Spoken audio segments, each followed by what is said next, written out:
In 1978, 5 young men abandoned their perfectly working car in a freezing mountain forest and vanished. Months later, one was found inside a Forest Service trailer, where he had tragically starved to death. The chilling paradox? He was completely surrounded by enough fuel, matches, and canned food to survive for an entire year, yet he never touched them. What terrifying force stopped him from saving his own life? This is the disturbing mystery of the Yuba County Five. The Yuba County Five, America's own Diet Love Pass. 5 friends, 1 car, 1 ordinary night. On the evening of February 24, 1978, 5 men from Yuba City, California drove to Chico to watch a college basketball game, something they'd done together plenty of times before. Jack Madruga, Ted Wieher, Bill Sterling, Jackie Hewitt, and Gary Mathias ranged in age from 24 to 32. 4 of them lived with mild intellectual disabilities. The 5th, Mathias, managed paranoid schizophrenia with medication he'd been taking faithfully for 2 years. Together they played on a basketball team of their own, sponsored by a vocational center for adults with disabilities, and had a tournament game of their own scheduled for the very next day, one with a trip to Los Angeles on the line if they won. They were, by every account, unremarkable young men living quiet, structured, home-based lives. Madruga's car, a turquoise and white 1969 Mercury Montego, was the one they always rode in together, and he was the only one who ever drove it. Security footage from a convenience store near the arena caught them buying snacks after the game, candy bars, sodas, pie.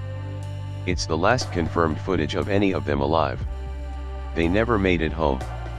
A car in the wrong place entirely. When the men failed to return, their families spent an anxious weekend calling each other before finally contacting police.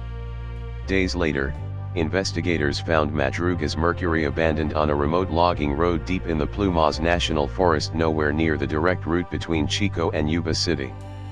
It had traveled roughly 70 miles in the wrong direction, up into mountain terrain the men had no business being anywhere near. What made the discovery stranger than a simple wrong turn was the condition of the car itself.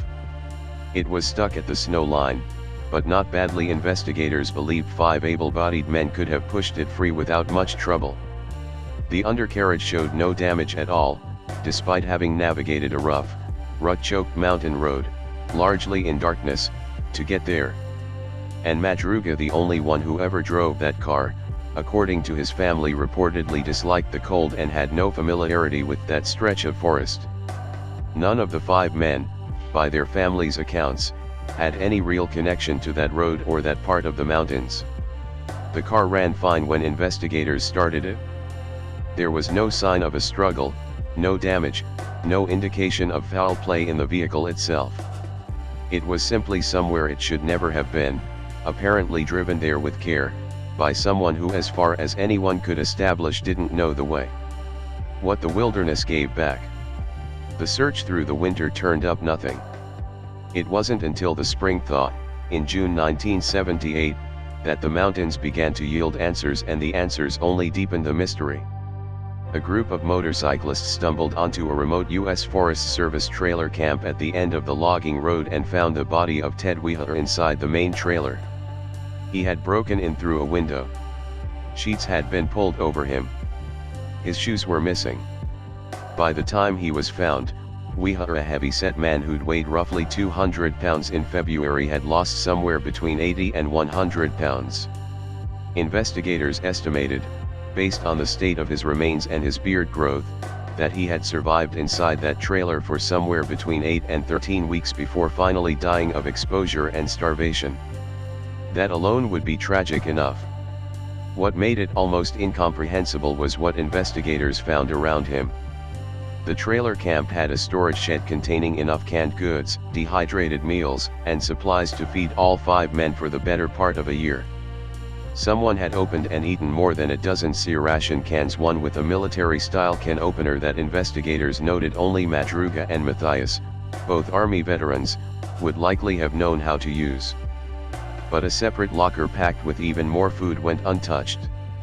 A propane tank sitting in another shed, which could have supplied heat to the entire trailer, was never turned on. Matches sat nearby.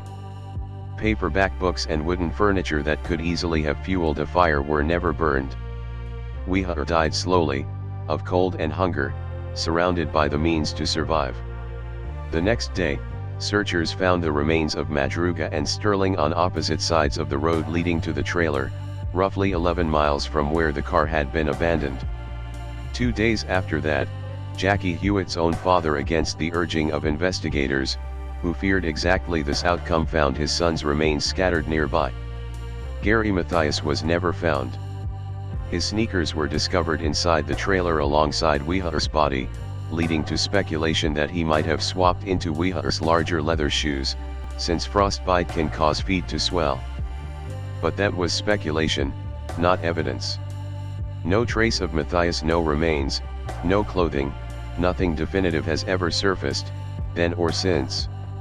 Not far from the trailer, searchers also found 3 government-issue wool blankets and a flashlight, rusted and switched off, lying by the roadside as if someone had tried, and failed, to signal for help, or perhaps abandoned an attempt to walk out. The man in the Volkswagen. One of the strangest pieces of the case comes from a man named Joseph Schoens, who told investigators he'd driven up that same mountain road the night the 5 men vanished, checking snow conditions for a family trip. His car became stuck near the same spot where the mercury would later be found, and independently confirmed by doctors afterward, he suffered a mild heart attack while trying to free it. Schoens said he stayed in his car through the night with the heater running.